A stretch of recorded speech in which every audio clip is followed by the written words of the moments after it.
All right, hi everyone. Today we are going to learn how to factor trinomials when a is greater than 1. So we'll talk about this whole thing in just a second, what this means a is greater than 1. But basically, we're going to continue factoring trinomials. This is something we already know how to do, but we're going to look at some examples today that look a little bit different than what we're used to. So let's just jump right in. Before we look at trinomials that we're going to work with today, I want to review what we know so far with trinomials. So remember, a trinomial is a polynomial that has 3 terms. So in these 2 examples down here, they each have 3 terms. And when you factor these trinomials, they factor into things that look like this, right? We're going to have 2 parentheses. We got to figure out what's going to go inside of these parentheses so that if we could multiply these back out, we would end up with the trinomial.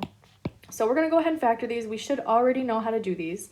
But one thing I want to point out, because I didn't stress too much about it in the other videos, and it is really important, trinomials in standard form are written in this format. So normally we see numbers instead of letters, but the first term, whatever number is in front of that first term, that x squared term, we call that a. And then the middle term, so the term that just has an x, we call that coefficient b. And the last term, the term with no variable, we call that c. So it's ax squared plus bx plus c. And I've mentioned this before, but I just wanted to point that out because we're going to be talking about a specifically today. Okay, so let's go ahead and do this first example. So let's do an example when a equals 1. And that means the coefficient of x squared is just 1. So there's really not a number in front of this. So this was the first kind of trinomial that we learned how to factor.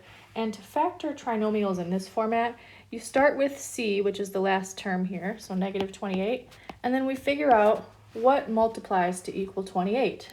Well, we could have 1 times 28, 2 times 14, or 4 times 7, and we have to figure out which of these pairs of numbers will add up to negative 3.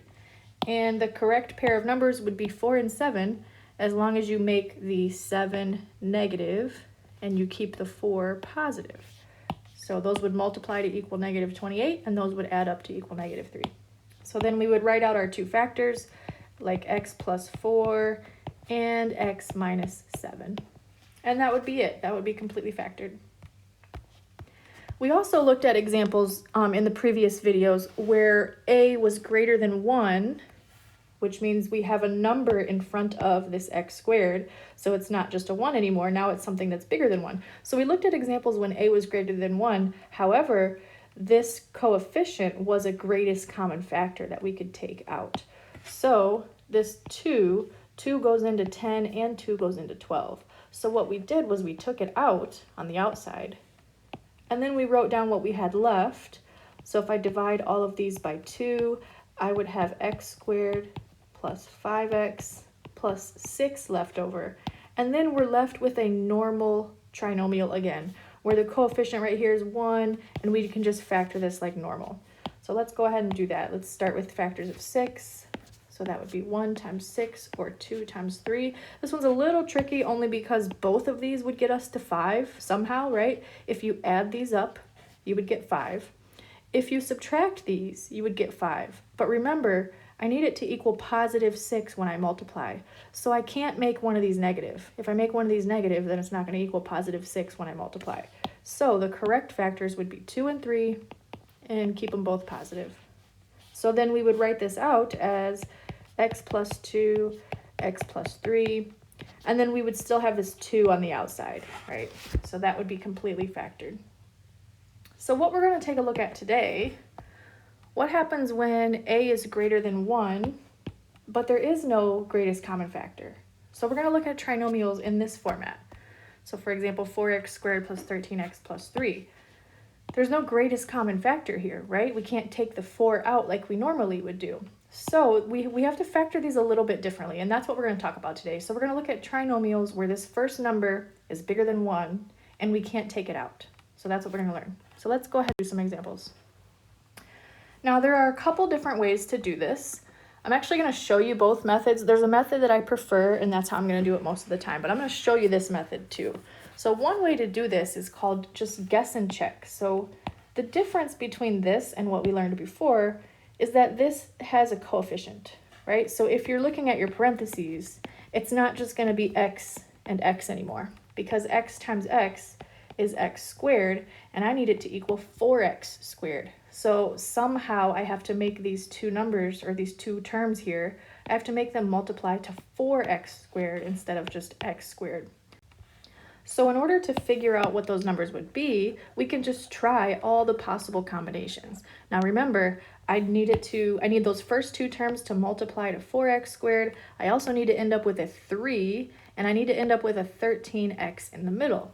So to do this, let's start by listing out the factors of 4 and the factors of 3. So let's see, factors of 4. Well, I could do 1 times 4 or 2 times 2, right? That's the only thing that would give me a 4. And then factors of 3, well, it's just 1 times 3. And then what we would have to do now is just try all the possible combinations until we find something that works. So I'm going to go ahead and put my parentheses here, and I'm just going to start trying some stuff. So let's say I use these two factors and these two factors. So we need factors of 4 and factors of 3. So in order to get the 4x squared in the beginning, I could put, let's see, I'm going to use these 1 and 4 right here. So I could put 1x and 4x, right? Because if I multiply those out, that would give me my 4x squared. And then let's try these factors over here of 3. Let's just do 1 and 3 in the order that they're written. So I want to put plus 1 and then plus 3. So the way this is set up so far, it checks off the first term, right? If you multiply those, you do get 4x squared. If you multiply these, 1 times 3, you do get 3. But would it give us that middle term that we need? So let's double check that. Remember how the way that you would get the middle term is when you multiply both of these terms by x. So let's do 1 times 4x. Well, that's 4x. And then let's do the x times the 3. That would be 3x. And this is not going to give us that 13x, right? That's just not going to work. So the way we have it written is not going to work. So one thing that you could keep trying, so we've tried that set. You could switch the order because sometimes that matters. Let's switch the order here. So we'll keep the x and the 4x, and then let's put the 3 here and the 1 here. And let's just try this out and see if it works. So this would definitely give us our 4x squared. This would give us our 1x. This would give us positive 12x. And this would give us positive 3. And if we combine the middle, look at that. That actually does give us what we need, right? 4x squared plus 13x plus 3. So then we found our factors. We would just call those factors the way that we wrote it down. It was x plus 3 and 4x plus 1. You could, of course, switch the parentheses. You know, if you wanted to put the 4x plus 1 first, you could definitely do that. But this is how you solve it with guess and check. Now, guess and check is not terrible when you don't have a lot of factors, right? We didn't have a lot of factors here. But sometimes these numbers, these have lots of factors, and it might take you a while to try out everything. So I'm going to show you another method, and the next method is the one that I prefer. So we're actually going to do that same problem, and we're going to use a different method. This is the method that I'm going to continue to use throughout the rest of the video just because it's my favorite. But just keep in mind, you don't have to use this method. If you prefer to do guess and check or some other method that another teacher maybe has shown you, you can definitely do that. But this method, I like to call it split the middle and grouping, because we're going to end up using grouping, which is something we learned last week. So the steps are all over here. So you can take a picture of this if you want to or write them down, but I'm just going to show you how this method works. So what we're going to do is take the first number and the last number, so those are called A and C, and we're going to multiply those together. 4 times 3 is 12. I'm going to write that down, so that's 12. And then the next thing we do is we figure out factors of that number, so factors of 12. And we got to pick the factors that would add up to the middle term. So this is kind of similar to what we did before with regular trinomials. So let's see, 1 times 12 would give us 12, 2 times 6, or 3 times 4. So those are our factors of 12. And then let's pick the numbers that would add up to this middle term here, 13. And you can see those numbers would definitely be 1 and 12. And they would both need to be positive, right? The next thing that we do, and this is the new step, we split up that middle term and we rewrite it using these two factors. So I'm going to zoom in here. Instead of 13x, I'm going to split it up into two parts. I'm going to write it as positive 1x plus 12x. And you can see this is actually the same thing as 13x. We just kind of broke it apart into two pieces, right? If you were to add 1x and 12x, that would equal 13x. So we're just breaking it up into two pieces here. And you'll see why we're doing this in just a second. Once you break it up, you can just drop down the rest of your polynomial, so 4x squared in the front, and then bring down the plus 3 at the end.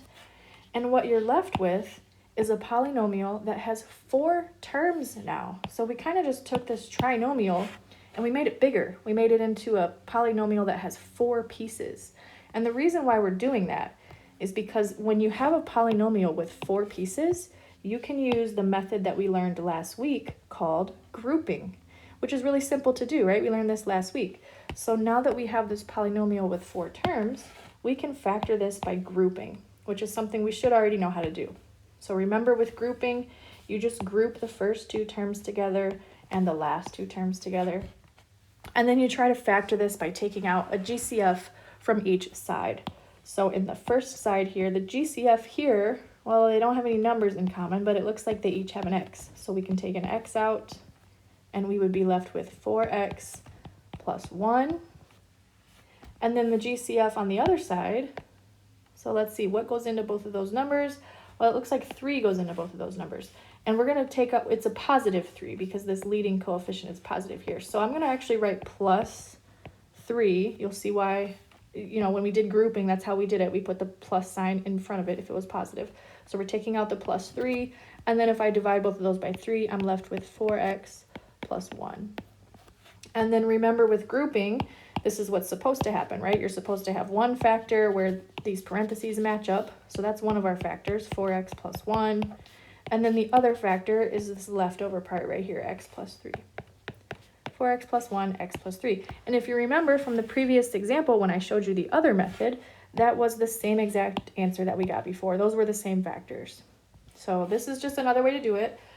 This is how I prefer to do it. So I'm going to continue doing all the examples using this method. So just keep that in mind. If you would like to use the other method, that's fine, but this is how I'm going to show you.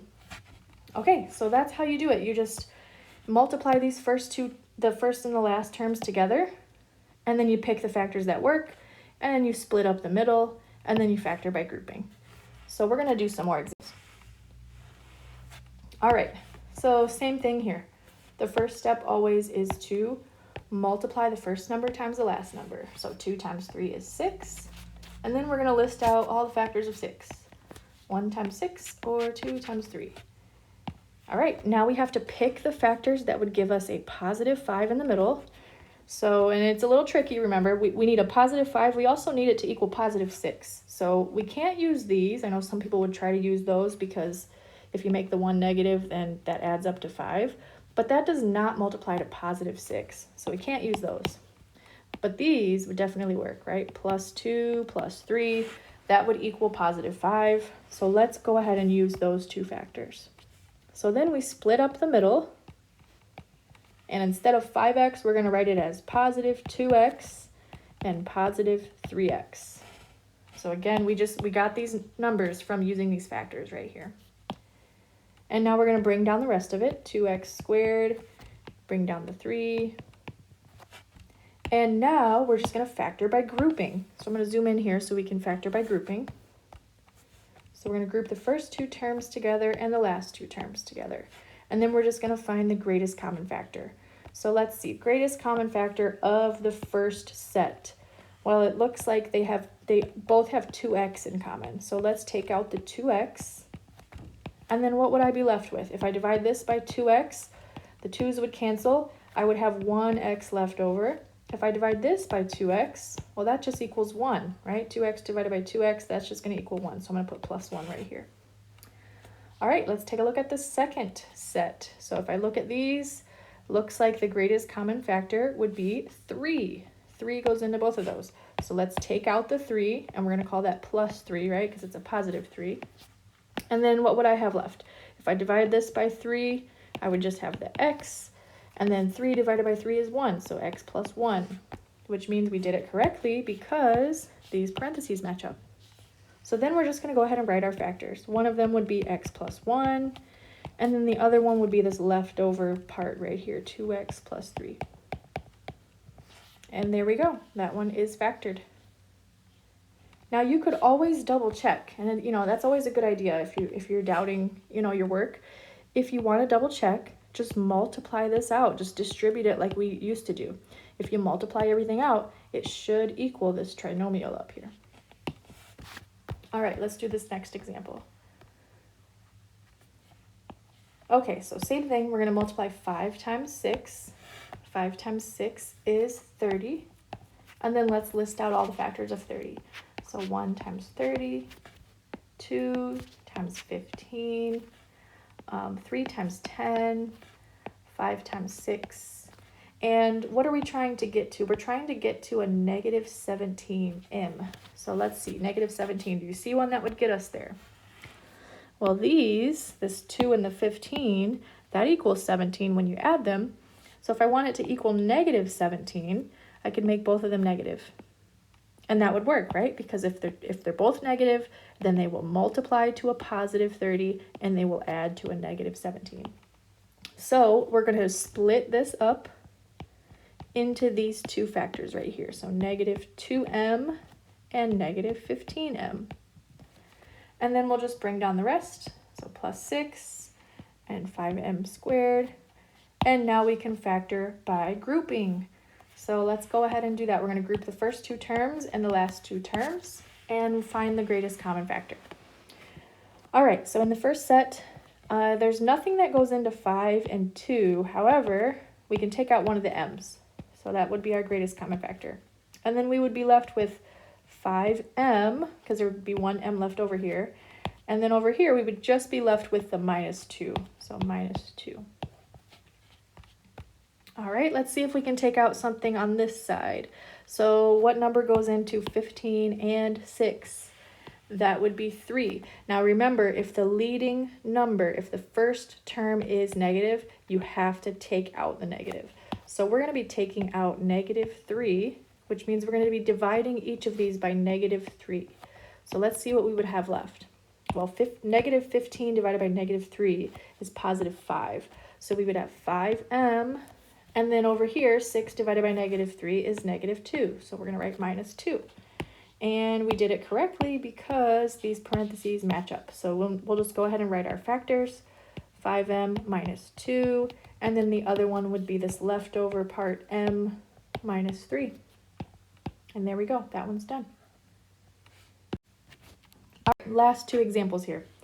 So again, same thing. We're just following all the same steps. We're going to go ahead and multiply the first number by the last number. Now remember, this is actually a negative this time. So we're doing 6 times negative 4, which is negative 24. And then let's list out all of our factors. So we could do 1 times 24, 2 times 12, 3 times 8, or 4 times 6. And we're trying to add up to a negative 5. So do you see factors that would add up to a negative 5? Looks like it's going to be 3 and 8, right? I can make these add up to a negative 5 if I make the 8 negative and I keep the 3 positive. So that's what we're going to do. We're going to split this up into these two factors over here. So positive 3y and then negative 8y. And then we're going to bring down the rest. So we're going to bring down the minus 4, bring down the 6y squared. And now we can go ahead and factor by grouping. So we'll group these two together and these two together. All right, so let's go ahead and see what can we take out here. So it looks like 3 goes into both, right? 3 goes into 3, 3 goes into 6. And they also both have a y in common. So we can take out 3y. And what would I have left? Well, here I would have 2y, because 6 divided by 3 is 2. And over here, I would just have 1. Plus 1. All right, let's look at this side. So what number goes into both of these? Well, it looks like 4, right? 4 goes into both, but I do have to take the negative because there's a negative there. So we're going to take out negative 4. And if I divide both of these by negative 4, this would become a positive 2y. And then this would become a positive 1, right? Plus 1. And then we're basically done. We just have to write out our two factors. So one of our factors would be that 2y plus 1. And then the other one would be 3y minus 4.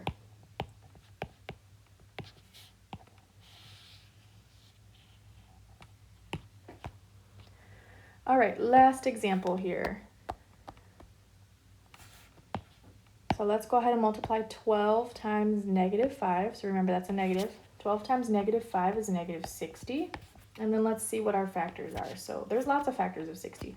1 times 60, 2 times 30, 3 times 20, 4 goes into 60 15 times, right?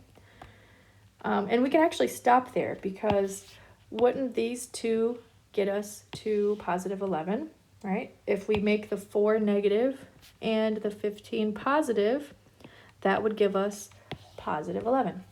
So let's go ahead and split these up.